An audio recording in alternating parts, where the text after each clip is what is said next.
ăn tối bún đậu tú mâm, bún đậu mắm tôm.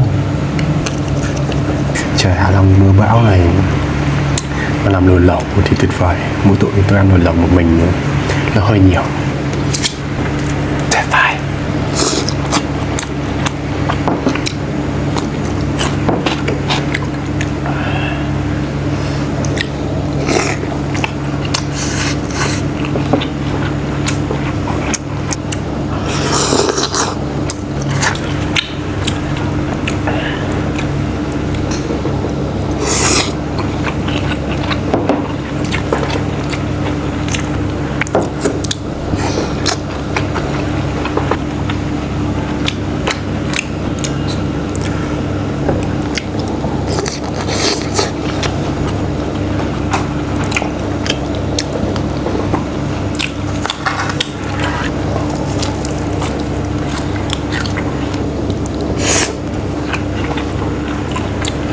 Chả có